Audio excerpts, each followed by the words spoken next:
What's up, ladies and gentlemen? Welcome to the Stuart Oden podcast. Oh, my bad. My bad.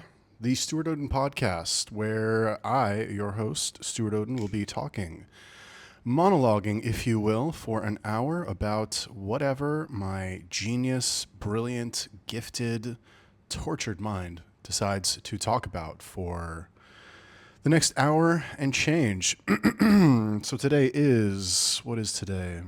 4/16. It is the day after tax day in America, Thursday, April 16th, 2026.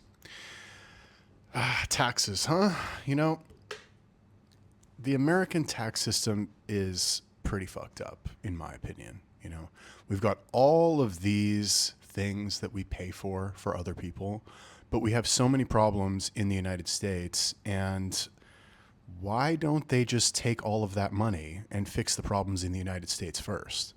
Like, why do we need to pay other countries for crap when we've got homeless people? And again, I don't want to get into the whole homeless industrial complex in California, for example, because that's obviously a gigantic scam. In fact, all these NGOs are a scam. You know, I'm going to be honest with you. Now that I think about it, it's like, on the one hand, I say to myself, okay, we're paying all this money in taxes. The government should spend that money on something else.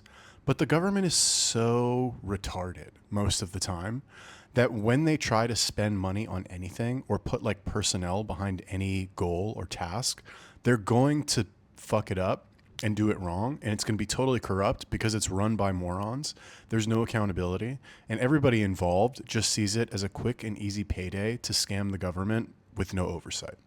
So it's like, okay, you want to put the government in charge of homelessness, then what happens is you get a situation like you have in California where homelessness gets worse, because what ends up happening is that people who have the job of solving the problem of homelessness, if they solve that problem, they're out of a job. Right. I remember actually my sociology teacher talking about this when I went to community college. It was one of the biggest eye-opening moments for me in community college. Believe it or not, I actually learned something in community college. And the guy actually addressed this. It was this like long-haired hippie dude at SMC. And he was like, one of the biggest problems about the government trying to solve social problems is that the people that you put in charge of these programs, if they actually solve the problem, they're not going to have a job anymore. So they're almost disincentivized to solve it. And it's true. You know, I remember last time I lived in California was 2016, early 2016. And even back then, you had tents on the street of like homeless people in Brentwood, which is a super nice area, like one of the nicest areas you've ever been to in your life. And there's just bums on the street with fucking straight up tents, and you're not allowed to move them. I'm sorry, I don't know. It was just starting to get bad when I left. I remember I would go to Equinox, which is a super high-end fancy gym in West LA, the big sports club Equinox. And I would go there, and the entire back street, like there was you go to Equinox, they have the building where you can go park, and then they have this like back street that's right up against the freeway, kind of.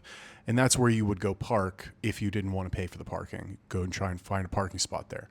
And I remember the entire street, it was like 2 or 3 giant blocks, was just tent after tent after tent.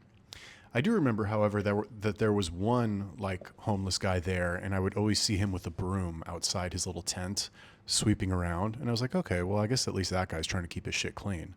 But that was one guy out of hundreds. And what I didn't realize about homeless people is that most of them are drug addicts. You know, I remember seeing this on the Joe Rogan podcast, where Elon Musk is talking about, he's like, you know, you hear somebody's homeless and you think to yourself, okay, maybe they're just a little down on their luck and they couldn't make rent and they got evicted and now they have to go live in a tent somewhere.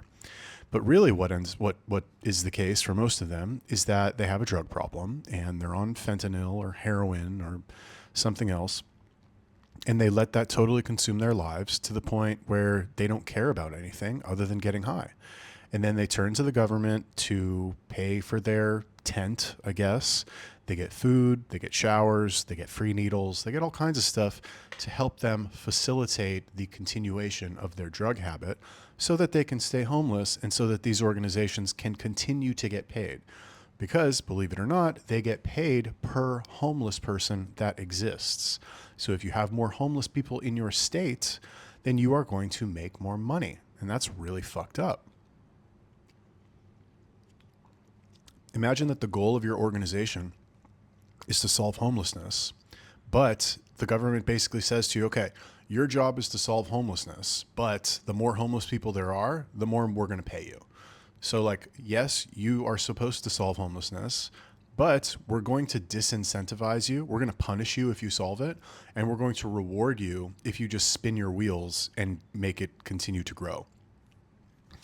Plus you have the added benefit, like homeless people have been going to California for years. Why? Because the weather's good.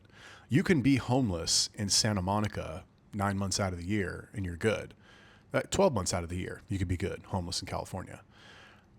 Well, Santa Monica, in LA. LA has good weather, San Diego has good weather, and you can be homeless there 12 months out of the year and get by. You'll be just fine. You can't do that in Minnesota. If you try to be homeless in Minnesota 12 months out of the year, there's a very good chance you will be dead for a solid like 8 of those months.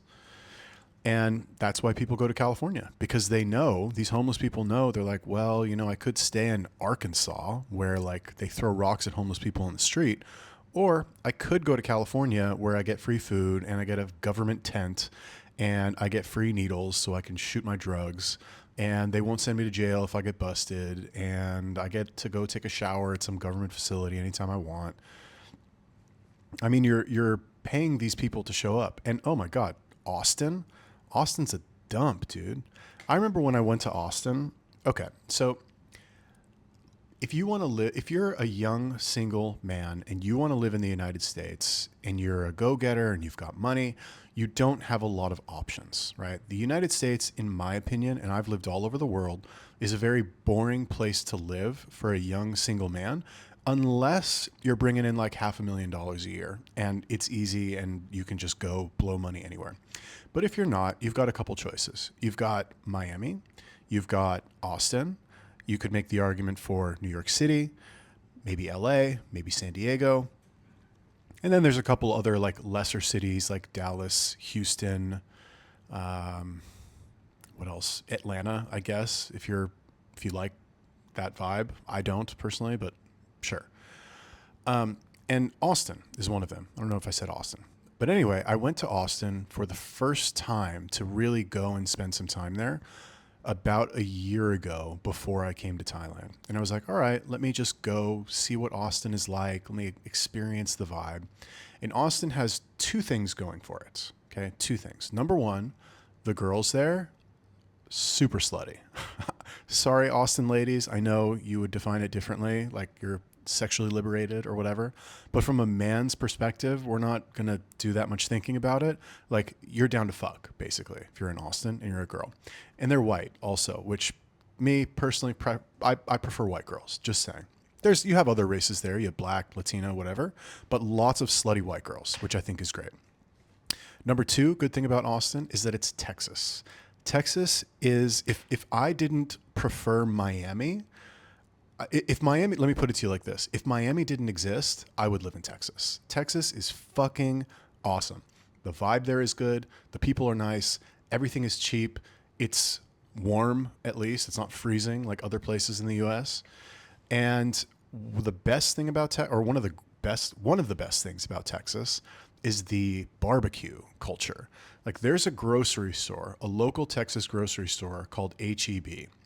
You can go to H-E-B and you can get a huge barbecue pork sandwich or barbecue beef if you don't eat pork. Huge, this big with, it's not fries, but like huge barbecue pork sandwich and a drink for like $7.50. And this is in 2026. Okay. This isn't 2004 prices here. This is like the modern day. You go and it's got this good barbecue sauce and you eat it and you're full and you're like, oh my God, I just stuffed myself on protein for $8 and period. End of story. It's just, it's amazing.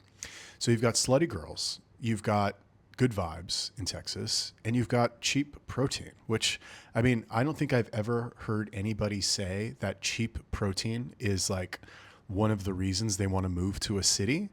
But I'm actually kind of hyping myself up on Austin right now. Now, Austin also has a lot of negatives to it as well. I will say that, like, it's a very ugly city. Austin is not, like, you don't go to Austin, you're like, wow, this is such a beautiful place. Oh my God, it's so amazing here. No, it's small. It's ugly. It looks like, you know what it looks like? Is it looks like one of those Western towns that they just build in like a week. You know, the fake Western towns in movies where like you walk down the street and you see a building, but it's actually like flat. It's not really a building. It's just like a flat fake front of a building. Well, it looks like that, except modern, and the buildings are actually real. But like, that's what it looks like to me, at least. And I was like, and this is coming from Miami, so maybe I compared it to something that was a little bit, you know, nicer, but it's very ugly. So like, you're not going to live in Austin and think that you're going to see cool stuff when you go outside.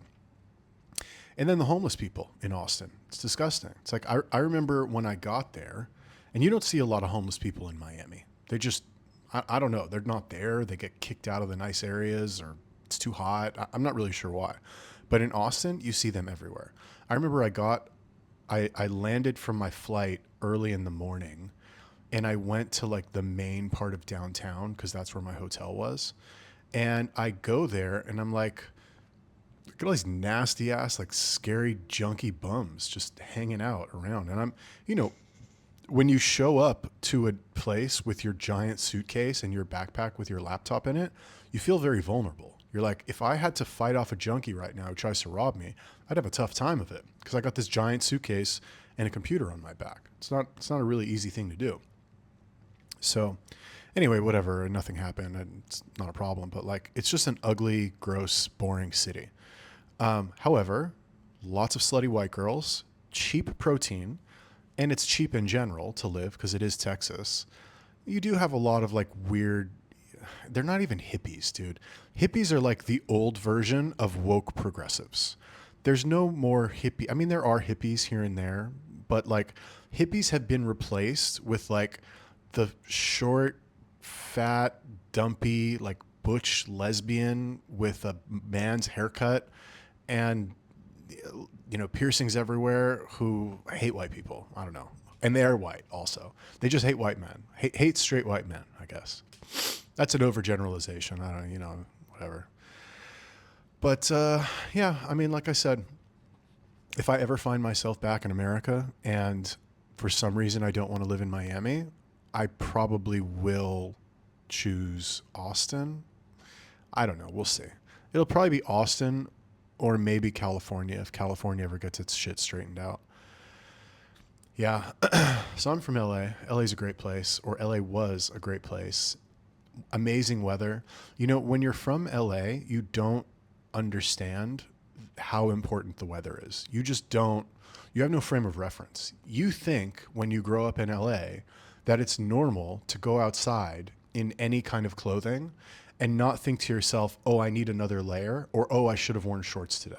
Yeah, some parts of LA are hot. The valley's hot. You know, it gets to 100 degrees, you know, 6 days out of the year. But most of the time on the west side, you get dressed, you leave the house, and it is the perfect temperature outside. And if you've never experienced the perfect temperature, it's hard for me to explain to you how comfortable you feel just outside in your normal clothes without thinking that you need to add or remove a garment. And when you grow up with that perfect weather around you all the time, you're just like, oh, well, you know, and then you go to a new place, you go to some place with extreme temperatures like Minnesota, and you're like, what is this fucking horrible weather, dude? Like, I have to wear 6 layers just to not die on my walk from the car to the building, because that's the extent of the time you're outside. Is like, you drive somewhere, or like you walk from your house to the car, get in the car, turn on the heat right away, freeze your ass off for 10 seconds while it heats up, drive to wherever you're going, you know, get out of the car, run to the building, freeze your ass off, get inside the building. You're like, oh, it's so warm in here. It sucks out there, dude. I lived in Minnesota also for I actually went to Minnesota twice to live. First time I was only there for 2 months. Oh my God, it was only 2 months. It felt like a year that I was there. And then the second time I was there for, God, I don't even know, a year and a half maybe. Oh, both times it was way too long to have stayed there, let me tell you. Both times I went there for work. Minnesota sucks. It sucks out there. Okay. Minnesota is good 3 months out of the year. Guess what? Those 3 months are the summertime. In the summertime in Minnesota, everybody's so nice, so friendly. Everyone's outside having a good time. People are at the park. They're on the lake. They're friendly. There's just a different energy in the air. In the wintertime, which is like 8 or 9 months, or it's not 8 or 9 months the wintertime, but like during the time of year where you need a jacket, which is 9 months out of the year in Minnesota, it sucks. You freeze your ass off everywhere. Everyone's in a bad mood. It's just not a fun place. Yeah. But I went out there the first time. Oh my God, this is an interesting story. So all right. So I have traveled a lot, and at one point in my life, I was super broke, shockingly. And I spent a lot of time in Southeast Asia, where I am right now. And I was like, I'm going to live just as cheaply as possible. I'm going to make YouTube videos, and I'm just going to not worry about money, or try not to worry about money, and just live as cheap as possible. I'm going to stay in hostels. I'm going to eat street food. It's kind of actually what I do now, except I've graduated to like an actual apartment. But I'm going to live in hostels. I'm going to eat street food, and I am just going to be a creative person and go to the beach and work out and just be a bum, basically. So I did that for like a year and a half. And then I eventually ended up in Israel because I had a friend of mine who was going to Israel for the holidays. He hit me up. He's like, hey, because I'd been in Israel for the holidays like the year before or 2 years before. And he hit me up and he's like, hey, you're gonna go there again? Like, we can meet up again and go party, whatever. So I was like, okay. So I scraped together the last of my money, flew over there, and a couple of weeks into me being there, my mom hit me up and she was like, hey, or she sent me a text, actually. My mom sent me a text and she was like, hey, Dad had a stroke. He's really, I need you to call me. And I was like, oh, fuck. Okay, this is bad, And this was really my first experience with a major illness in my immediate family. So I was like, all right, this is new and it's pretty serious. So I called my mom and she's hysterical, crying on the phone. Oh my God, we were on vacation and we woke up in the morning and he was trying to talk to me and he was mumbling and half of his face wasn't moving. And, she's upset. And I was like, oh, wow, it sucks. And she's like, I think you need to come home now. Because I'd been away for like a year and a half. And I'm like, oh, fuck. And I'm like, well, I don't have any money. And she's like, okay, well, I don't know, figure it out. But like, I really need your help. So I hang up the phone and I start thinking, I'm like, how am I going to make enough money to get back there? And then how am I going to like support them when I get back there? Because my mom hasn't worked in 40 years. And my dad, was already old and already not doing well at work. Now he just had a stroke. Like, he's not going to be able to do his job. So my skill at the time, my career, my most marketable ability as a human to make money was selling hair straighteners in shopping malls. That was my skill. That's how I made all my money, how I afforded my lifestyle, which wasn't extravagant. So the earning capacity wasn't great. But that's the thing that I knew how to do with the most reliability to make money to live. So I start looking around and I start calling some companies, start talking to some headhunters, and I'm like, hey, I've got this much experience. I sell hair straighteners. Like, what do you got? And I met somebody who had a kiosk in Indonesia. And I was in Israel at the time, but before that I had been in Thailand for over a year and a half. So I was like, okay, well, cool. I get to go back to Asia. That's dope. And apparently the opportunity in Indonesia was huge because there's so many malls there and the people there have so much money. And like, yeah, Indonesia's a third world country, but the rich people who go to the malls, they've got a lot of money. So I'm like, okay, let's try it out. So I get placed in a mall in Bali, right? This mall is in what's the shitty part of Bali? Kuta, right? It's in Kuta, which is a fucking shithole, disgusting shithole, the shittiest shithole. Well, okay, I take that back. Probably some Indonesian people who watch this and get mad. It's not a nice place, personally. It's like a shitty tourist town where everything sucks. All right, so I go there to Indonesia and we go to the mall. She gets me an apartment. She gets me a motorbike. Like I was supposed to come in like this salesman with all this experience. Nobody else had any experience, whatever. And I'm thinking like, oh, I'm going to make so much money here. It's going to be awesome. So I go to work on the first day and we're in the mall and I look, you know, when you're at the mall, when you have a kiosk at the mall, you look at your location. So our location was, you know, on the corner, right? But if you look to the right, there's 10 kiosks to the right of us. And you look to the left and there's 10 kiosks to the left of us. And every single one of those kiosks has like at least 6 people in it trying to stop every single customer that walks by. Every single customer. So imagine you're at a mall and you go walk down a simple, small 100-foot hallway and 20 people try to stop you. And you're like, no, thank you, no, thank you, no, thank you, no, thank you. And then you get to us. Are you going to stop for us? No. Doesn't matter what we're selling. I could say, hey, I want to give you $1 million. Here's a suitcase full of cash. They're not going to stop because they're on autopilot. No. So that's what it was like there. And I remember working my first day and I sold one thing on my first day. And it was $300 sale. It was decent. And that's it. That's the only thing I sold. And I pretty much gave up after like 3 hours working there because I was like, all right, this is ridiculous. I mean, forget about hard mode. This is just impossible. This is nightmare mode on a video game. And I ended up staying for a week and it was very clear that like I was depressed and this sucked. And I made one more sale the entire week, which is just terrible. Anyway, the person, the manager, she's like, hey, listen, you know, and she really wanted me to stay. She's like, you got to stay. We bought you a plane ticket and all this stuff. So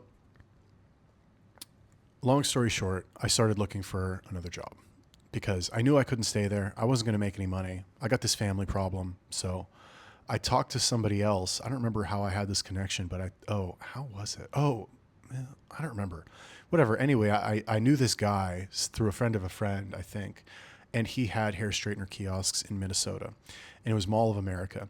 And I remember he was talking about, oh, it's Mall of, and all these Israeli guys, they love to hype up wherever they are. It doesn't matter where they are. They could be in bumfuck nowhere. And they'd be like, oh, bro, the mall in bumfuck nowhere is so good. These people love to buy so much. They got so much money, these Americans. Like, you're going to make so much money here. Yeah, there's nothing in the town, but that's so good because you'll be able to focus on work. And anyways, hyping me up on Mall of America, which supposedly is a legit mall because there's so many people. It's the biggest mall in America, in the world, I think. And I ended up going there. And so I go there and it sucks. The thing with Mall of America is that because Minnesota is a freezing place 9 months out of the year, and there's nothing to do when it's freezing, you pretty much are only going to go to the mall. Like if you're bored and you live within 30 minutes of the mall and it's in the time of year where you can't do anything outside because it's freezing, you're going to go to Mall of America. So what that means, if you are a salesperson working in that mall, is that the people that you see there are going to be there every day. And if they don't stop for you, you know, they're not going to stop for you because they stopped for some guy at the kiosk like 2 years ago and heard the pitch. Maybe they bought something and they go to the mall 3 times a week. And every time they walk by, some new fucking person who doesn't recognize them tries to stop them again. And they're just over it. So that was my experience working at Mall of America. Now, the problem here is that my dad had a stroke. I have no money. And I basically am committed to this company to work for them until January 1st. And then once January 1st comes, I'm literally going to buy my ticket and get out of there. So Minnesota sucks. And I was there in the like peak of wintertime. And not only that, just remember this, my flight from Indonesia, you know, because these Israeli companies, they're not going to, I'm not saying they intentionally booked me a shitty flight, but you know, if you want to fly from Bali to Minneapolis, Those aren't exactly like two major hubs in the world that a lot of people are flying out of.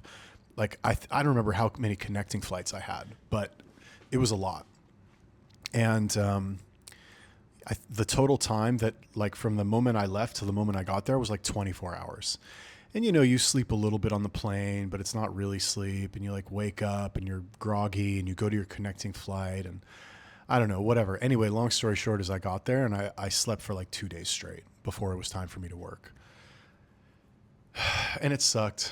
And then I ended up leaving. Oh God, it was such a dark period of my life.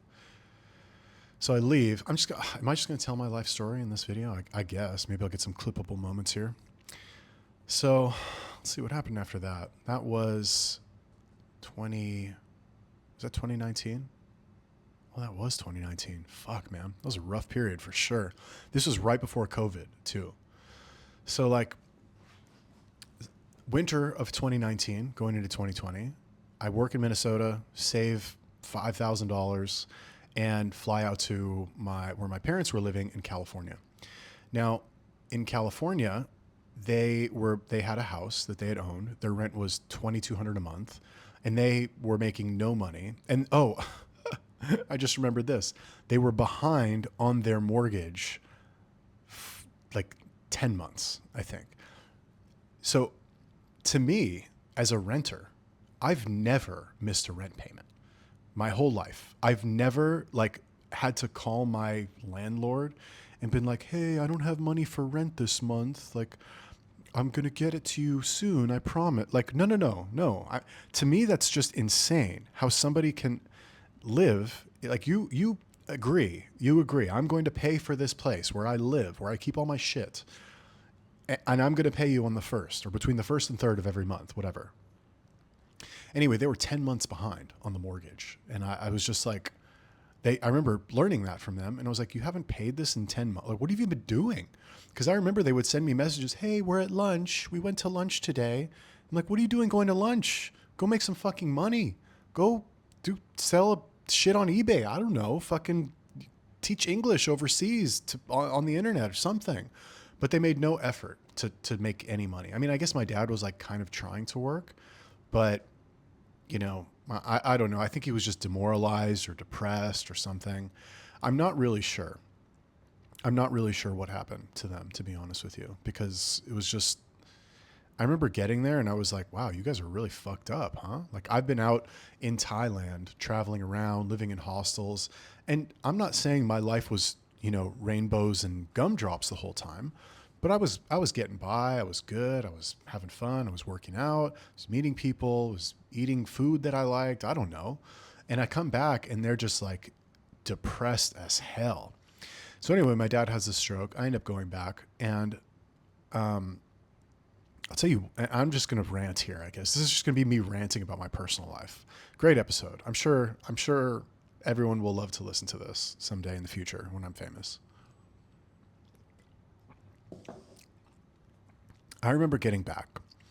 Now, ever since I started to sell hair straighteners, I realized that, all right, when I developed the skill of selling hair straighteners in shopping malls, I realized that anywhere there was a shopping mall on the planet that had a kiosk in it run by Israelis that sold hair straighteners, I could call up that company and I could say, hey, I want to come work for you. Buy me a ticket, pay for my rent, and give me a good percentage, and I'll come next week. Now, these companies, they know that if you bring on a new salesperson who's good, even if you pay their rent, even if you buy them $1,000 plane ticket, even if you give them a good percentage, you are still going to make money on them month after month for the 6 months or a year that they work there until they get burned out. So for them, it's a net gain. So I did this in Australia. I did it in New Zealand. After that, like I went and traveled to a bunch of places. I went and lived in Germany for a year. I lived all over the place. I lived in Israel for a few years. And as a, you know, what happens when you live out of a suitcase for many years is that you gather these little keepsakes, these little souvenirs. Like, oh, I remember when I went to this place, I got this little thing. Because you don't collect possessions in the same way that you do when you have an apartment, right? When you have an apartment, you'll get a big desk, and you'll go and you'll get a nice chair, or you'll get a cool poster for the wall. But when you're a digital nomad or even just a traveling worker, you're not going to get that kind of stuff. You're going to get stuff that fits in your suitcase that weighs less than a pound. And after, 10 years of this, I had a box full of these things, full of just tons of memories that I'd collected over the years. And that was the only thing that I owned that I kept at my parents' house because I couldn't take it with me. It was like the only valuable thing that I had that I wanted. So I go back. My mom begs me to come back. Oh, Dad had a stroke. Please come back. So I go back and I start looking around and I'm like, where's my box? And my mom tried to play dumb. I don't know where it is. It's in your closet, isn't it? Yeah, I just saw it. And my dad, bless his passed on soul, he's a fucking idiot, dude. He doesn't fucking know. Like he's not incompetent, but just kind of incompetent and oblivious. My mom, she was also a moron, kind of, but like more devious, more sinister. So I think what happened is she threw it away intentionally because she knew that like if I was looking in my memory box and seeing all these things that all these good memories that I had abroad, then I wouldn't stay and help her, which I understand. I understand why she would do something like that. It's still fucked up, but like I understand. So anyway, when we're there, I realize they tell me they haven't paid their mortgage in 10 months. They're 10 months behind. And this is right when COVID happened. And it's like, okay, the world is shutting down. There's no chance that they're going to be able to work because my dad had a stroke. My mom hasn't worked in 20 years. My prospects of being able to work are very low because the world is shut down and all the malls are shut down and I can't go get a job anywhere. And they've got a $2,200 mortgage payment that has been unpaid for 10 months. If it stays unpaid for 2 more months without any bankruptcy filing or anything like that, then the sheriff is going to come and kick them out and they'll be on the street and that'll be really bad. So luckily, COVID happened. And I say luckily because there was a moratorium on evictions during COVID in California. So we just got lucky with this kind of grace period where they couldn't be evicted and they could basically afford to not pay their mortgage kind of indefinitely until, whatever, something magically fixed the situation, which happened to be me, by the way, just saying. So during this time, I was not planning on talking about this. Like I should talk about current events or something, right? I don't know. Doesn't matter. Who cares? So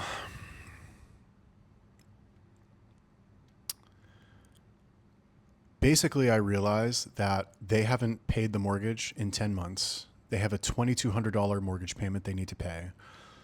It's unsustainable. They're not working. I don't know when I'm going to be able to work again because of COVID. So we need to move. We need to move. We need to leave. We need to find a cheaper place to live, a cheap house or apartment or something to rent, move all of our stuff there, and then go live there. And long story short, we ended up finding this place in a town called New Braunfels in Texas. Small town, like here's San Antonio. Here's Austin. New Braunfels is like 45 minutes away from either of those, right in between.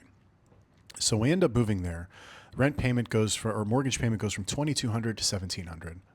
Yeah, might not seem like that much of a difference. Like, whoa, you're really going to move across the country for a fucking $500 cheaper rent payment? Well, it's not just that because groceries are cheaper there, and I don't know. I guess we thought it would be a good idea. Who knows? Maybe it was a bad idea.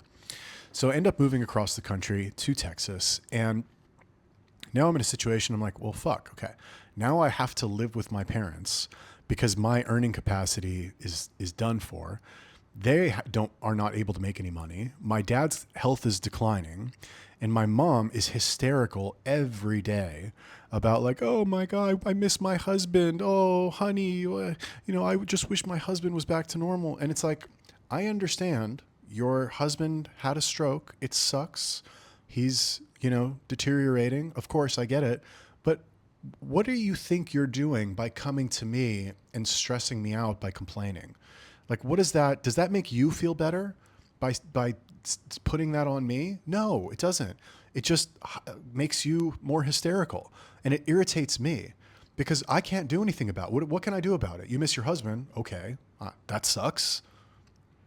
They're there. Like, what do you want me to do? Like, I need to go figure out some way to make money.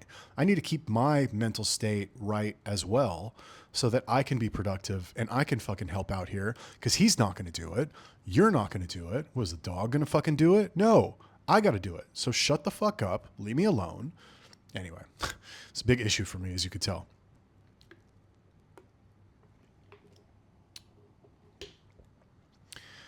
Anyway, I ended up getting a job in Las Vegas. They finally opened everything up again in certain places in the United States, piece by piece. One of the first places that opened up, obviously, is Las Vegas because casinos, mafia, Vegas is about making money. They're not going to stay shut down for that long. Like, here's how I knew COVID was fake. Just saying. If COVID was real, they would not let people leave their houses. I remember I was like, all right, everyone's saying, oh, it's a virus. It's so bad. Everybody's dying. It's this terrible thing. I was like, all right, if it's really that bad, I'm going to see stuff posted on social media about people dropping dead in the street, people vomiting blood like everywhere in public or something. Like, I shouldn't be able to leave the house. I shouldn't be able to go to the grocery store. But I remember, you got to put on your little fucking mask and I go to the store and everything's normal. Everything is fucking exactly the same, except people are wearing masks. People were friendly. They were nice. They were like normal, basically. You had a couple weirdos who were like, get away from me. I'm a mask on. But most people were normal and fine and friendly, just like they usually were. And I was like, this is such a scam. This is such bullshit. This isn't fucking real. This is some manufactured hysteria. Hopefully I can say that on social media now without like getting my video taken down. I remember at the time I made a YouTube video and I was like, COVID is fake. It's fucking bullshit. And here's why. That shit got taken down in 24 hours. I mean, whatever. Corporations, they don't want to get sued. Maybe they're co-opted by the fucking shadow government. I'm not sure. It was a different time. It's a different time now. The world is a much more, what's the word? Open place? Not open place. But the world is more wise to the devious nature of the people who are in charge.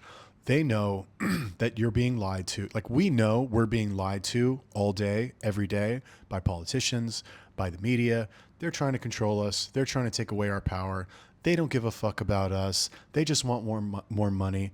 They don't want their power to be at risk. And they're going to do everything that they can do to try to keep us down so that they can keep playing their little shitty politics game and keep playing by rules that don't apply to us or give us rules that don't apply to them. So anyway, I ended up getting a job in Vegas and I, go to Las Vegas and work in Fashion Mall. It's like the biggest mall in Vegas. It's supposed to be a good mall. It was okay. Like, it was I'll tell you, some periods of that time were good because in the COVID times, people were working less, businesses were closed, people lost their jobs. So the normal people who had money, there were less of them. But people who were smart enough to figure out how to scam the system, how to get PPP loans, they would come to Vegas with their PPP loan money and just blow it on all kinds of stuff. And, it make me racist. I don't know. Most of them were black. So I remember. Now, normally, I'll set the stage for you here. Normally, when you sell hair straighteners in the mall, normally, most cities in the US, you're not going to try and stop black people and sell them a hair straightener. There's a few reasons for this. Number one, black people know a lot more about hair straighteners than white people. If you show a black person a straightener, not always, but a lot of the times they're going to be like, well, that's just like every other straightener. There's no difference in that. You're selling it for $200. I bought mine for $20. It does the same thing. They get it more because they have to straighten their hair more. So they understand, the differences on a deeper level than your average like white person, let's say, who doesn't have the same needs. That's number one. Number two, a lot of black women, they have a weave, which isn't human hair. Sometimes it's human hair. Sometimes it's not human hair, but they're told it's human hair, but it's really plastic. So when you run, and this is only if you're inexperienced, when you have experience, after a while, you can figure, just by looking at it, if it's plastic or if it's human hair. But if it's plastic and you don't know, and you go and you try to use it, that shit's going to melt off and you're going to have a big chunk of plastic hair in your hand. She's going to be pissed because she realized she paid $700 for a fucking plastic wig, and you're going to feel like an idiot and not get the sale and waste your time. That's number two. Number three is that black women, a lot of black women put relaxer in their hair. Now so they put relaxer in their hair and they don't wash the relaxer out of their hair. So what ends up happening is you have this very foul smelling chemical, relaxer, that stays in the hair for months on like unwashed hair for months.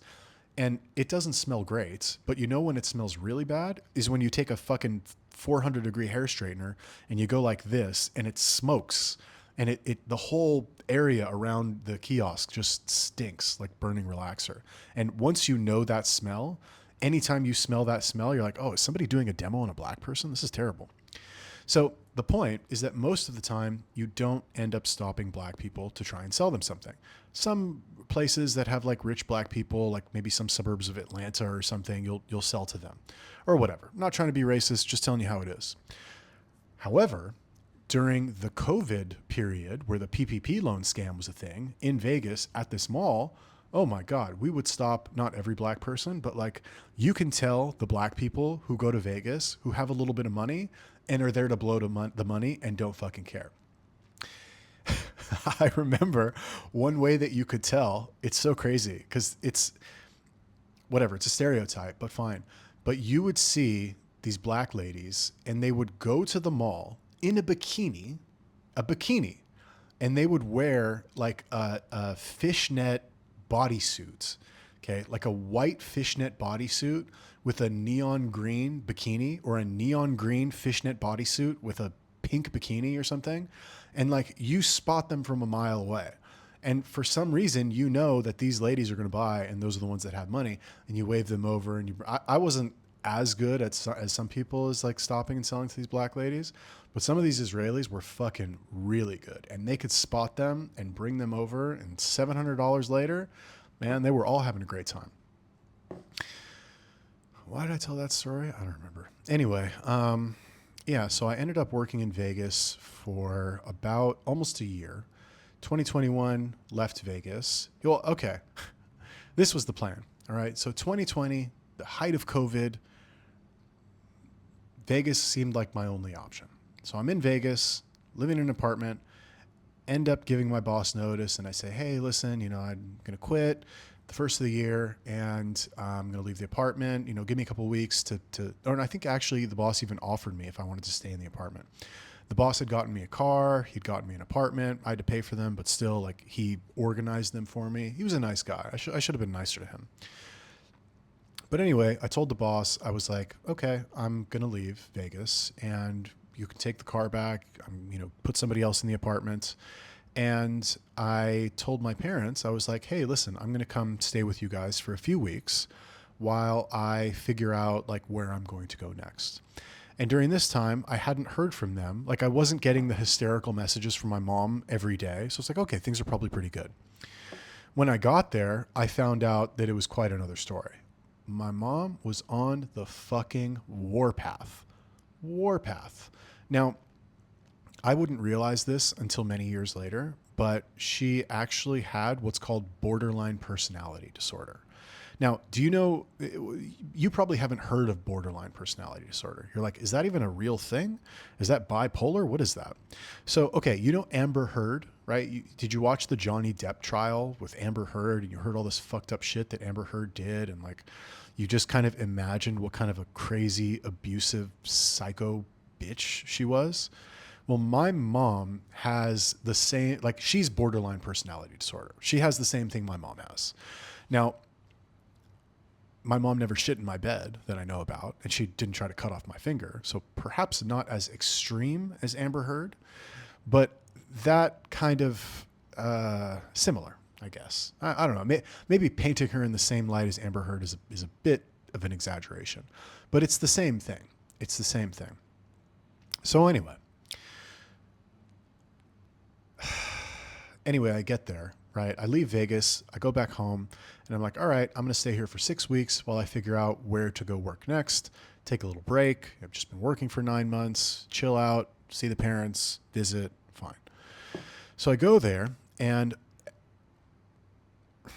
my dad at this point is in his early 70s, mid 70s maybe.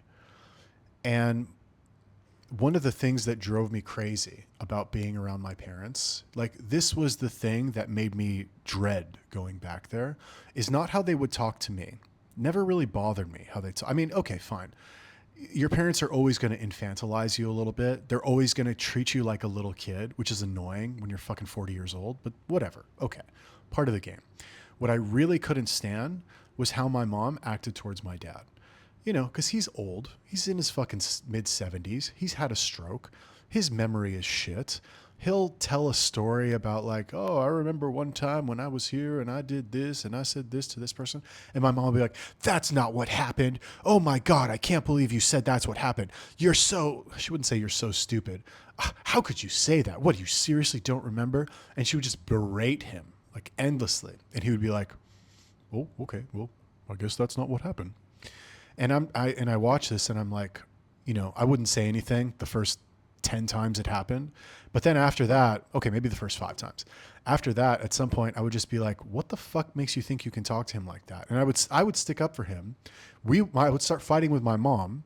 And then the fighting between me and my mom would get so intense that then my dad would step in and be, guys, stop fighting. Stop fighting. I can't stand this fighting. It was a terrible situation. It was honestly terrible. Now, I'll tell you what made it even worse is that after I was there for like a week, I realized that they were broke, or I guess, let me rephrase this. It seemed to me that their money troubles were so great that they could not afford their own bills. They couldn't afford their rent. They couldn't afford their bills. They couldn't afford life in general. And yes, they were on a fixed income. You know, they both got Social Security, but their Social Security payments came to around $3,000 a month. Their rent was $1,700 a month. Yeah, okay. It wasn't, you know, that doesn't leave them with a lot of money to play with. But like, if they could have tried to do something maybe to make money, like attempted anything, but they didn't. And I had to start giving them money. Right. And eventually I had to give them so much money that I was just straight up paying their rent every month. This is kind of weird, actually, now that I remember this. I forgot about this. So in 2021, I basically started paying their rent every month. And it's like, okay, you know, that's how it started. Actually, it started by me. Yeah, that is really how it started. I started paying their rent every month. And I'm like, okay, I guess I just have to pay their rent because if I don't pay their rent, they're going to be on the street. This is my rationale. Now, I remember one day I sat down with my mom and I was like, let's figure out the expenses. So we go down, okay, $1,700 for rent. And then it's like, well, I need pet insurance and I need, you know, we need to have, they needed car insurance, you know, the bills, whatever. They stack up in America. So I remember honestly, legitimately thinking at the time, like, okay, that $3,000 really isn't enough to live. And so I really do have to pay their rent. Now, the problem is that I was not comfortable paying their rent and also going and living somewhere else and paying my own rent at the time. So at this point, why is my podcast about this today? What the fuck am I doing? I should be talking about something people actually want to know about. I don't care, whatever. All right, so I'm just going to keep going. I might as well. This is just going to be the episode where I talk about myself the whole time. Watch it, don't watch it. I don't give a fuck. All right. So I realize that I have to pay their rent. Fine. So I decide to start paying their rent. At the time, I got a job selling hair straighteners at trade shows. Now, trade shows are better than malls for this kind of work because you only work on the weekend. Weekends are the busiest times where you make the most money. So you cut out the boring Monday, Tuesday, Wednesday, Thursday where like there's not really that many people spending money. So you're working on the weekend and you're working at a trade show, which is like an event. Like people go to an event to spend money. They go there with pocket money. They go there to see shit they haven't seen. Plus it's the weekend. So they're relaxed. They're not at work and it's more fun for them. And it also allowed me to go and travel around the United States. I had been to, 100 different cities over the couple of years that I did this, maybe more, going and traveling, working at these different trade shows. Even still, I was not comfortable just paying their rent and like fucking off and getting some apartment somewhere else. Because the way that I saw it, I was, I would leave to go to the trade show on Thursday. I would work Friday, Saturday, Sunday, and I would fly back on Monday. And then I would have basically Tuesday, Wednesday to be, at my parents' house, just chilling. And then on Thursday, I would go again. And I worked every week. I told them, I was like, I want to work every week, mainly because I wanted money, but also because I didn't want to be at home anymore. Like it was so uncomfortable for me to be there because every day, all day, I would wake up and I would just hear my mom berating my dad. And they'd be like, hey, do you want to go to lunch? And I'm like, oh God, no, like I don't, no, because I know I go to lunch and like, it's just going to be more, my dad wants to get a beer. No, honey, you can't have a beer because you had a stroke and you have dementia. And it's like, she would say this shit in front of the fucking waiter. Like, what the fuck, dude? It's crazy, dude. Crazy. And anytime, I don't even want to fucking get into it, dude. It was just me complaining about my mom the whole time. All right. So I'm working these trade shows, not loving life so much. At some point, the trade shows stopped producing as much money as I thought they were going to produce. And my dad, I don't know, he got COVID or he had some kind of issue or something. Oh, I know what it is. He had to go get a pacemaker put in. So he had to go get a pacemaker put in. It's a surgery. And there was a complication in the surgery. And he started saying like, oh, my chest hurts, this and that. And he had some internal bleeding.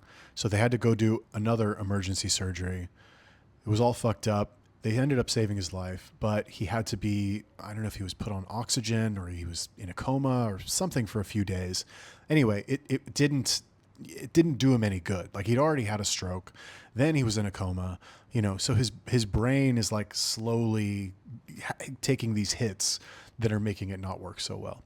Then after that, he got COVID and he's in his fucking mid 70s. So like a dude gets COVID in his mid 70s, it's going to be a problem. So he just had all of this bad stuff happen to him. He almost died there, didn't die. I actually remember when he had COVID, they sent him home with antibiotics. Now, why would you give somebody COVID? Why would you give somebody antibiotics for COVID? Well, because you're a fucking dumbass nurse or a dumbass hospital. And you're like, yeah, give him some antibiotics. He'll be fine. Now, the antibiotics that they gave to him was ciprofloxacin. Now, if you know anything about this antibiotic, you know that it has what's called a black box warning. A black box warning is where if you take the pill, there is a chance of death. A chance of death. You can take this medicine that was designed by a pharmaceutical company, prescribed to you by a doctor, approved by the FDA. They prescribe it to you, and by taking it, there is a chance you can die. There is a chance that you can die that is so great that they have to put a warning on the box legally. Okay. Now, what sense does that make to you? What is the point? Oh, no, I actually remember what it was. It was because he had a UTI. It wasn't COVID. He had a UTI, and they gave him, it's like, you want to kill a fly and you use a fucking bazooka. You don't need that kind of antibiotic for a fucking UTI. For a UTI, you take some basic ass antibiotic or penicillin or some shit.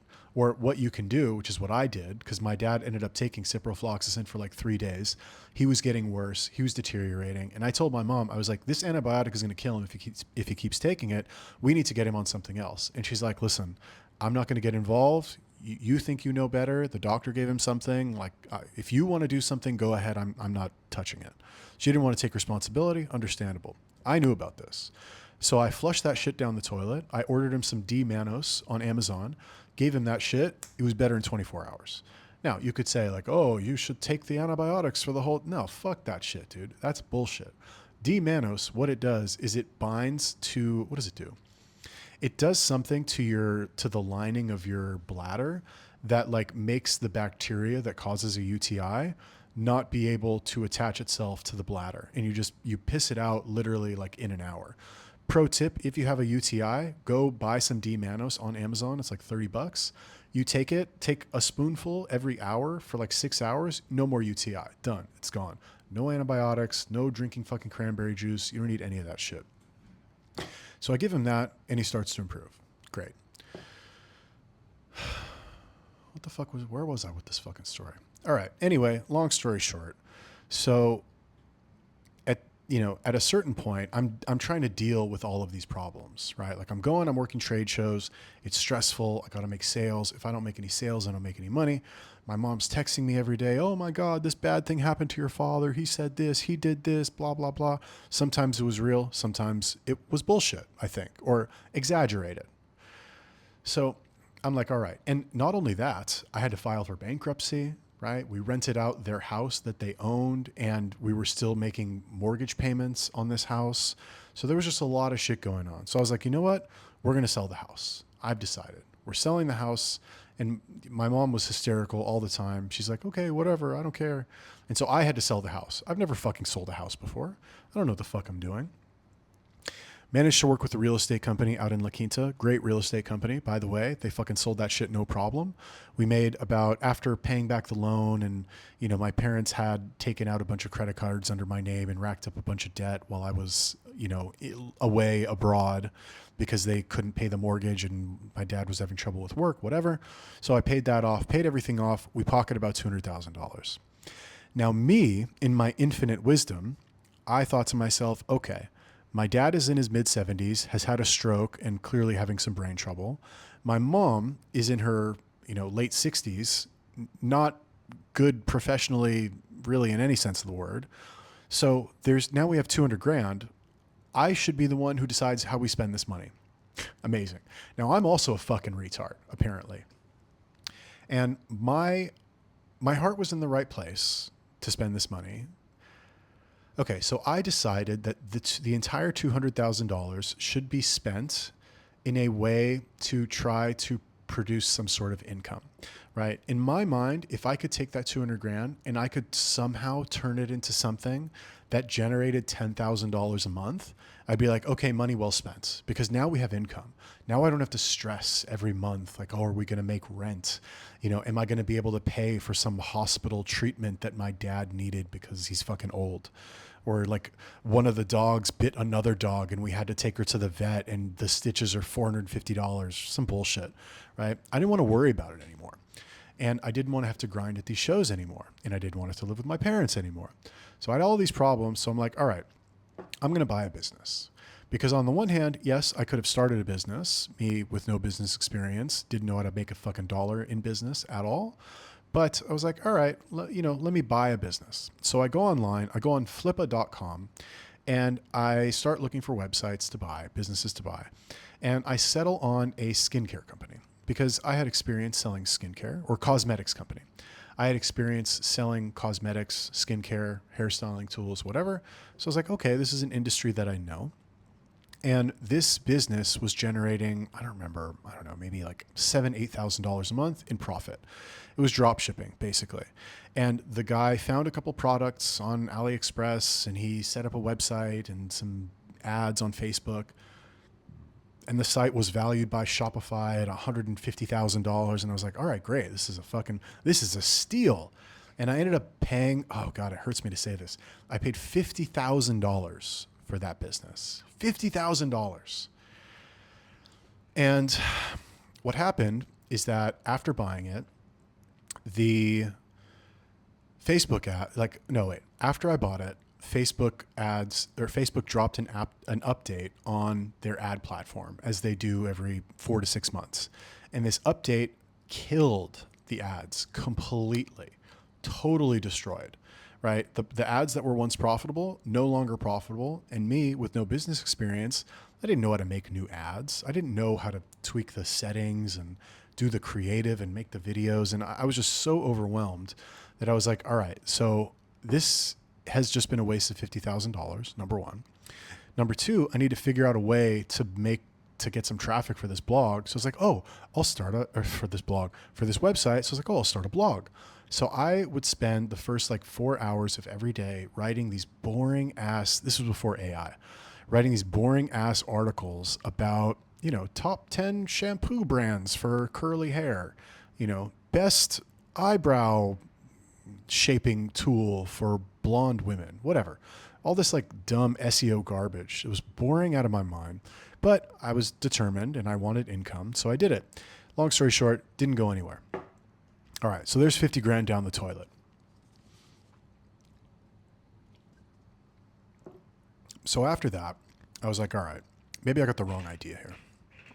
So I talked to a friend of mine, good friend of mine, and he had been making, no exaggeration, hundreds of thousands of dollars per month doing COVID testing. This was during the height of COVID, right? So what he would do is I take it back. What he would do is he would go and hand out business cards to hotels in Miami for mobile COVID testing. And he would go, somebody would call him and be like, hey, I need a COVID test, because you needed them to fly, apparently, internationally. So somebody would call the card. He would go to their hotel with his little mobile testing kit or whatever, swab their nose, do the test, get them the results within 24 hours. And he would charge up to $1,000 per person for the COVID test. I remember one time we went and did a COVID test for Goldie Hawn and Kurt Russell. And I know them. Well, I mean, not like I know them super well, but they are from Pacific Palisades, which is where I grew up. And when I played Little League, I remember like they would show up to some Little League games because their son played in the same league. He was on some different team. So I was like, oh yeah, I definitely want to go to that one. I'd flown out to Miami to go like hang out with him and see the business because maybe we were going to work together. So I go out there and, we drive, I think it was Fort Lauderdale. We drive to some hotel and he does the COVID test. And I was like, are you Goldie Hawn and Kurt Russell? And they're like, yes, we are. And I was like, oh, cool. I'm from the Palisades, blah, blah, blah. And I kind of schmooze them a little bit. And then I remember my friend does the COVID test and he gives them the bill, the credit card machine.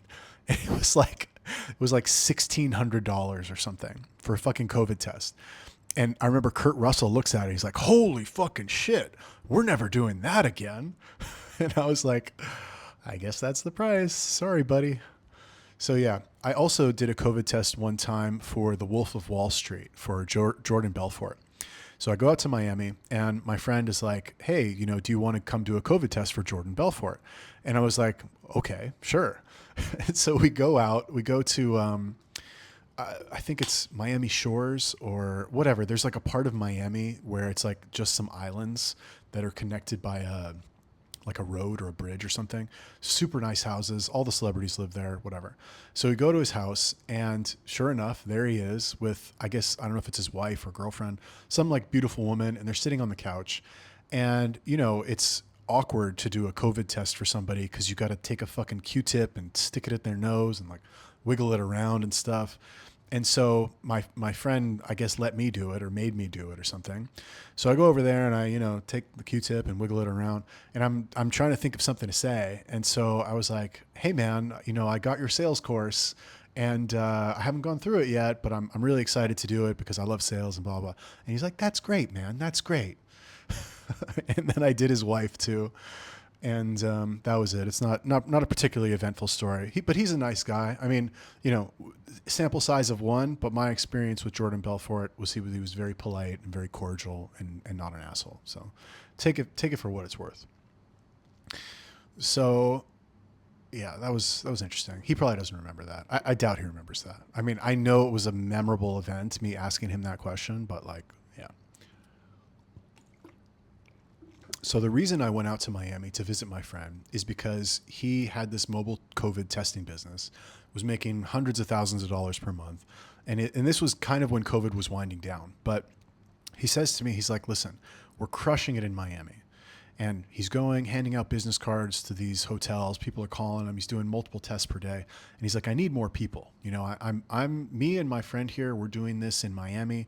We're booked solid. And like, we want to expand to Orlando because Orlando had all the big Disney hotels and you have a lot of tourists there too. So he's like, what I want to do is have you come out here, watch how I run the business. And then I want you to go out to Orlando and basically do the same thing. I'll train you, I'll teach you, I'll give you all the testing materials and stuff. So I'm like, okay, sure. Sounds better than selling hair straighteners at trade shows. So I go out there, follow them around for like a week or two, learn how it works. It's pretty fucking simple. You take the thing, wipe it in their nose, stick it in a little test tube, you know, put it in the little spinner machine, check, you know, a couple hours later, and it tells you positive or negative. So I go out there and learn the business, end up going to Orlando to see if we can do it. But there's two problems with this. Number one is that COVID was winding down. So all of these like international requirements where you can't fly without a COVID test, little by little, countries were starting to do away with that. Europe got rid of it. You know, I don't know. I think European countries individually were getting rid of it. I don't remember if Asia got rid of it. And I think some Asian countries too, like Vietnam and Thailand and like the smaller countries. So I go out there, and that was the first problem with it. The second problem with it is that the hotels in Orlando are bigger, I guess. Well, okay, they're bigger and they're more spread out, right? Like my idea and my friend's idea was like, we'll go to the big Disney hotels. And we'll go to these Disney hotels, we'll give them the cards, and we'll be like, here, give these to your guests if they need a COVID test. Well, the problem is that there's a difference between going and giving your little stack of business cards to the little, you know, mom and pop hotel in Miami compared to the big Disney mega corporation, you know, Disney Experience hotel where like they need to vet you and they need to, you know, talk to their lawyers and all this shit. So I wasn't actually able to get in there and do anything there. I think I may have done a few COVID tests there, but it was like I did one a day or one every 2 days, and it wasn't worth my time. Because Orlando, I was not a fan of Orlando. I won't say it's a shithole. The places where I was staying was a shithole because I was, you know, outside the city. I was like where Disney is. Disney's out in the fucking boonies. And I was staying in some like Motel 6 with fucking crackheads and hookers and all this shit. It was not good. So that lasted for a few weeks. And then after that, after I realized that it wasn't going to work in Orlando with this COVID testing thing, I was like, all right, well, let me just stay in Miami because Miami's fucking an awesome place, especially during this time where every other major city was kind of closed because of COVID. Miami was still mostly open, right? Like, yeah, you had to wear a mask, but like they didn't really enforce it. Nobody really cared. And people were just kind of living their lives. So I stay in Miami for a few months. I live out there for a little bit. And then my friend from Minneapolis calls me and he's like, hey man, I think I posted on Instagram. I was like posting something about, I don't know what it was. But my friend from Minneapolis that I sold hair straighteners with, he hit me up and he was like, hey bro, I saw your post in Miami. What are you doing these days? Like, are you looking for work? And he told me that he had started working for a company that sold roofing in Minneapolis after storms, hailstorms, and that insurance would pay for everything. So basically the idea is that in Minneapolis or in Minnesota, there's lots of hailstorms every year. And after the hailstorms, you get all these door-to-door salespeople that go out. They say, hey, can I do an inspection? You go on the roof, you take some pictures. If there are pictures of damage, you can send those to the insurance company, and the insurance company will come out and replace your roof at no cost to the homeowner. Homeowner doesn't have to pay anything. So it's basically like you go and eventually people will say yes, and you can get a free roof, essentially. A free brand new roof, 20-year warranty, 30-year warranty, blah, blah, blah. So at the time, I didn't have anything else going on. I'm in Miami. Miami's great, but like professionally, what am I doing? I'm not doing anything. And at the time I was like, I got to be doing something because I'm still stressed about my parents. I'm still getting the messages from my mom like, oh, your father said this and I miss my husband and blah, blah, blah. And like, you know, I'm not trying to make light of it. It's a terrible situation, but I'm trying to do something, I guess. Maybe getting a little distracted by Miami, but they're not trying to do anything. I guess it's not really fair to expect older people to try to change their lives. Really, most people are not going to try to change their lives at all. They're just going to continue with the status quo and not make any meaningful changes in their lives ever. So, maybe not fair to blame them for that. Okay, so anyway, my friend calls me up, tells me about the opportunity in Minneapolis, and I'm like, all right, let's do it. Fuck it. So I fly out there, and now that I guess my friend did kind of help me out. He ended up co-signing on an apartment with me so I could do this roofing job. He came with me to go buy a truck. Oh, I didn't have a car, man. Let me tell you, you give a fucking idiot a bunch of money and they will blow that money really quick. They will not spend that money well. You've heard stories of like, oh, if you give somebody, somebody wins the lottery and they're going to blow it all in a year and not have that money. And you're like, psh, that would never happen to me. I would save that. That money would last me for 20 years, blah, blah, blah. Well, let me tell you, the first time you come into money, that shit's going to go way faster than you think. Because at this point, we made $200,000 on the sale of the house in, I want to say like April or something, or maybe it was January. It was January, I think. And now it's like April and there's already only $120,000. So I spent $80,000 in 4 months somehow. Right. So now I go out there and I'm, it's still $120,000, still a lot of money, still a lot of runway, but I see it's already gone down by 40% in 4 months. I'm like, okay, fuck, I got to hurry this up. So I go out there and I'm like, all right, what should I do? Spend more money. Got to spend money to make money, right?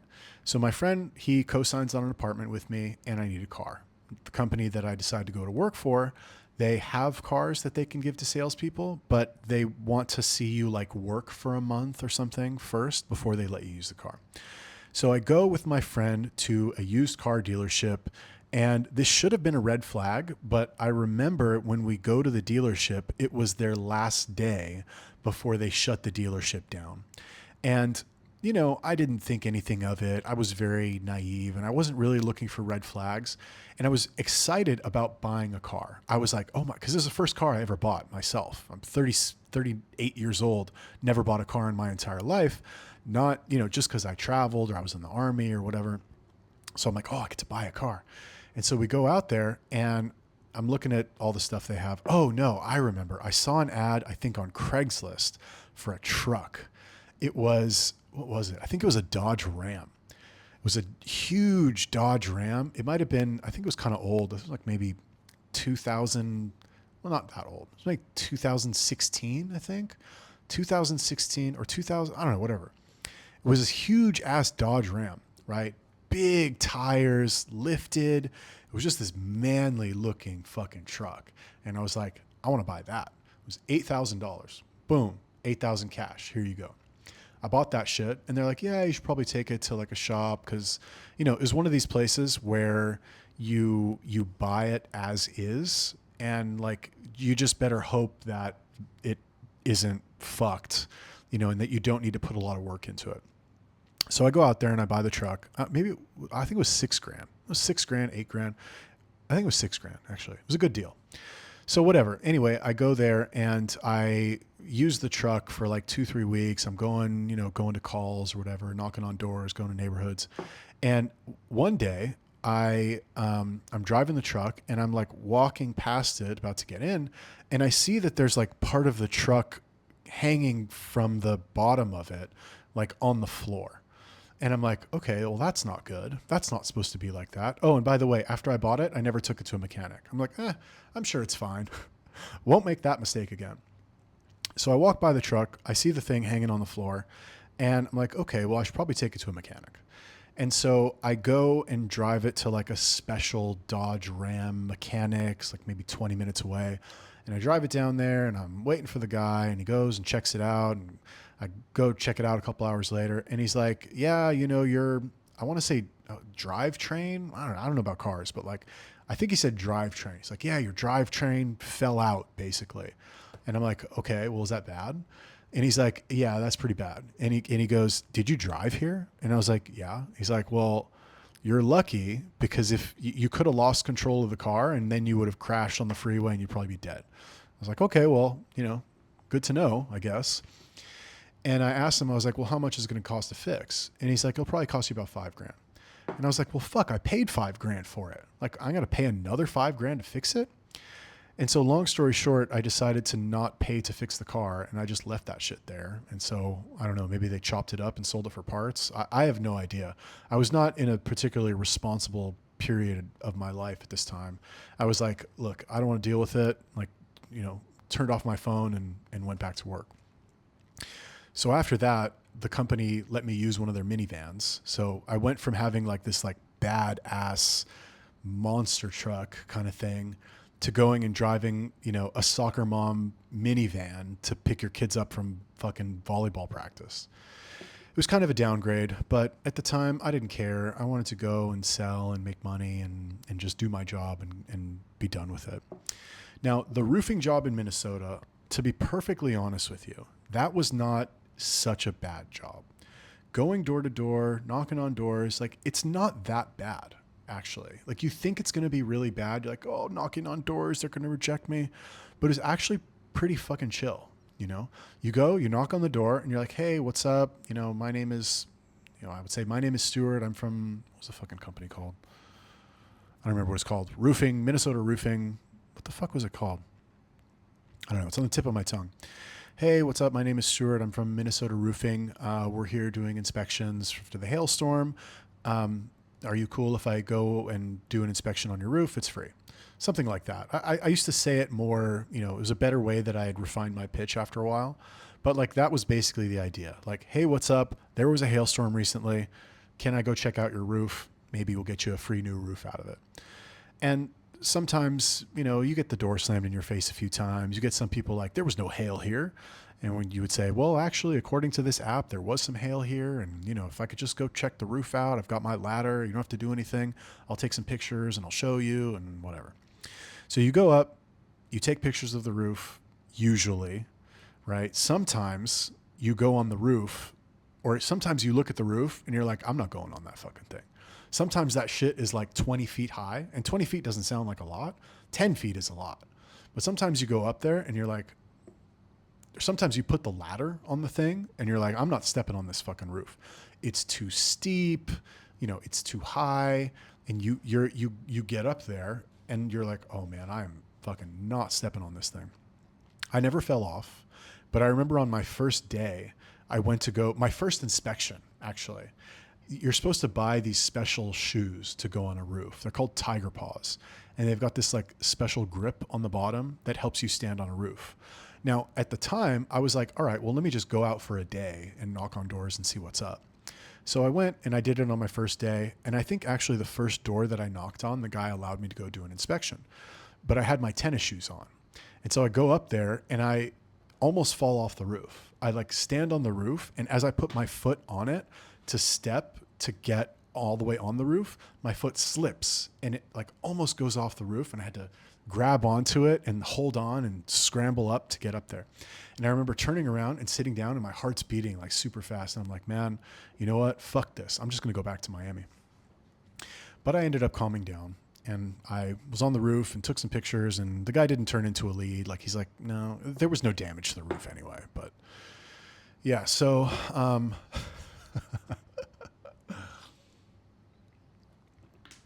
MNRC. Minnesota Roofing Company. That is what it was called. MNRC.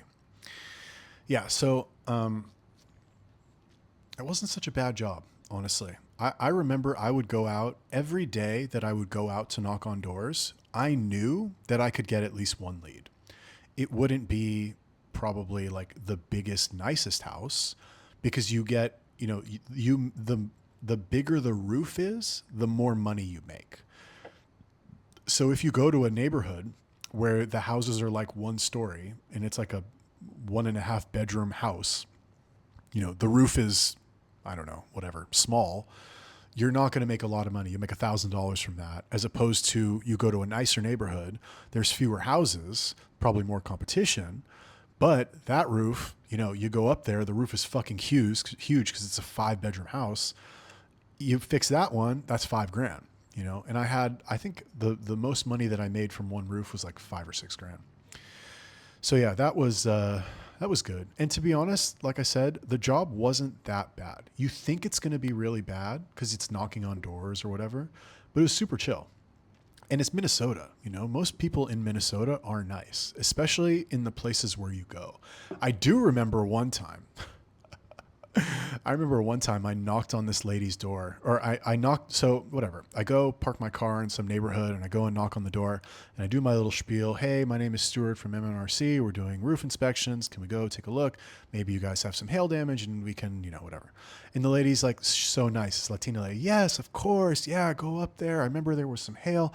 Our roof is 20 years old. So, and those are the magic words. Because when you hear the roof is 20 years old, you know that there's some damage to that fucking roof, right? 20 years in Minneapolis, like there's been fucking hail pounding that roof. So I go up there, or actually as I'm about to go up there, the woman goes inside to like tell her husband, or her husband like comes out to hear what's going on. And he's like, what's going on? And I can only hear him, right? And she's like, oh, some guy's here to check out the roof. And he's like, what are you talking about? No, we can't pay for this shit. And besides, my friend Johnny does the roof repair thing. So if we need any help, we'll just go to him. And they start arguing, right? And I am frozen. I'm like, okay, well, what do I do? I'm not trying to get in the middle of this fight here. And then I see them like come outside, and the dude has a gun on his hip, right? And he's not a cop, right? He's just like some guy that has a gun. And, they start arguing in front of me. He's like, no, you got to go. You got to get out of here. And she gets in front of him. She's like, no, we need a new roof and blah, blah, blah. And then they start fighting again. And then I say, listen, I don't mean to get involved, but like the inspection is free. And if we do find damage on the roof, you don't have to pay for anything. The insurance company pays for everything. And like, if you don't want to do it, you don't have to do it. But like, I'm already here. I might as well go do the inspection. I got my ladder over there. Anyway, I like talked to the guy for 30 seconds. And as I was talking to him, I could see him just like, oh, calm down. And I was like, yes, I got it. I did it.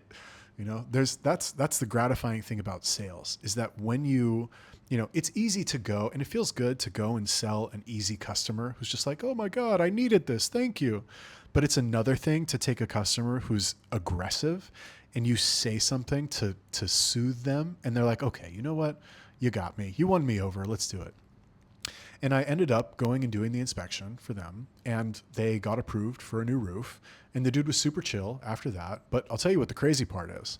So when you go and you do these inspections, when you get a lead as a roofing customer, what happens is you usually have to go back to the property multiple times, because you go and you do the inspection and you take the pictures and you send them to the insurance company.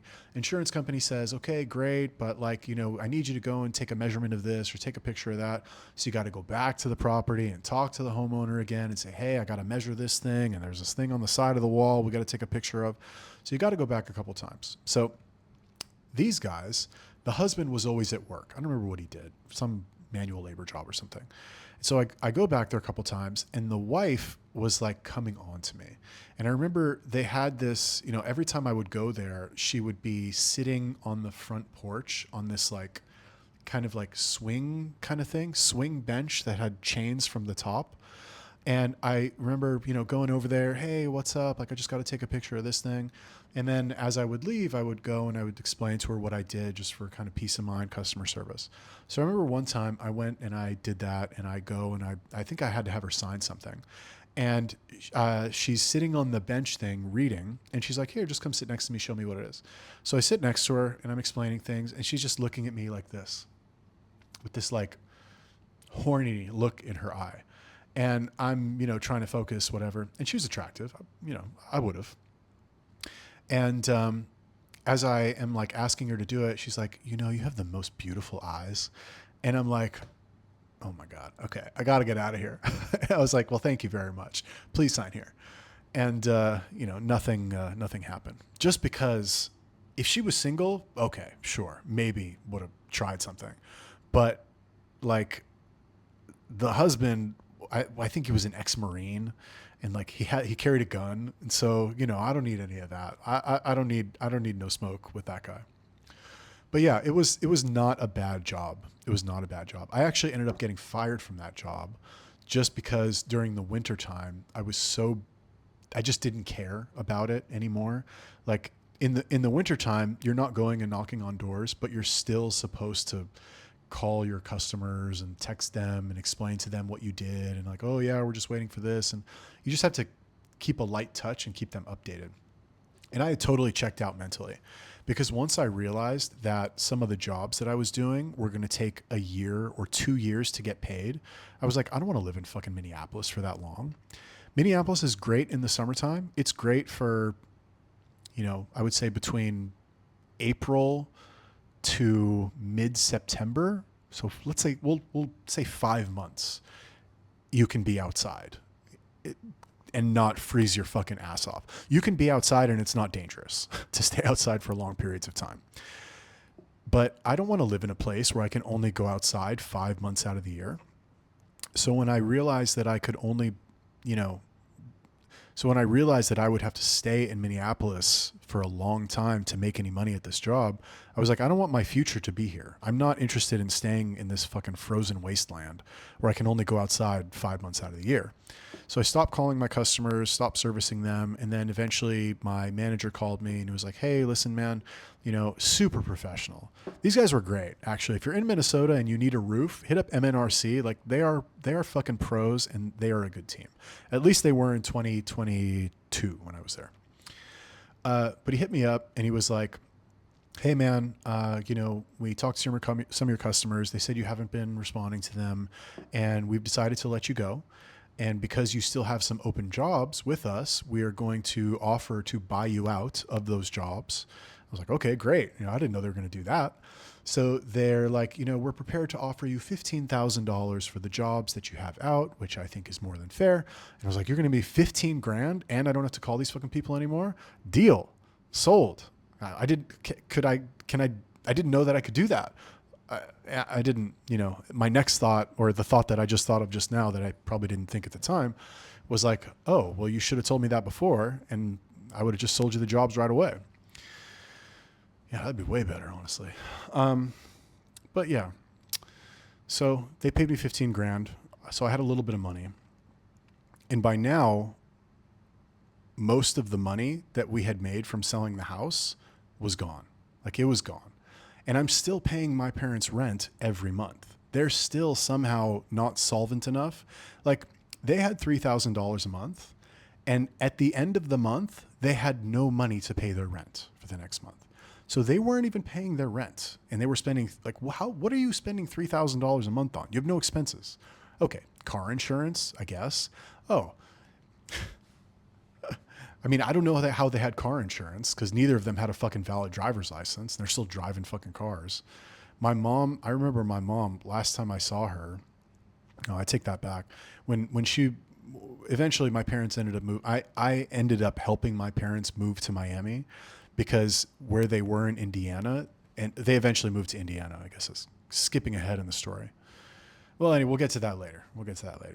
So, while I was in Minneapolis, I'm in this kind of weird dead zone where like I don't have a job, I don't have a business, and I don't want to stay there. So I'm like, all right. And it's the winter time, so I couldn't go do the job that I had been doing this whole time. So I'm like, all right, I need to figure out a business. So I sit down, I start researching, and this was September 2022, or maybe, yeah, September 2022. And this was right when Andrew Tate started getting popular. And he goes on all these podcasts and interviews. And one of the main things that he talked about in these interviews during this era was running a webcam agency and running an OnlyFans agency.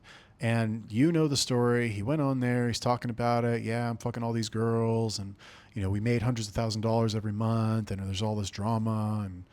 And I just remember watching these interviews and being like, wow, that seems fucking awesome. Because before that, I'd been knocking on doors and, dealing with roofing and going on roofs. And by comparison, it's just really boring. So I was like, you know what? Let me try this thing. So I tried it. It worked. And the rest is history.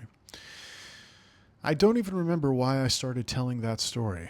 that long, convoluted story. But where does that put us? That puts us at September 2022 at the start of the OnlyFans agency. And I guess that is a great place to end it, because next time I will probably, maybe, possibly pick up at that point. Actually, next time I'll probably talk about something more interesting, like current events or stuff that people are interested in. Cool. So thank you for listening to this podcast. Welcome, follow, subscribe, like, comment, share with your homies, and I'll see you in the next one.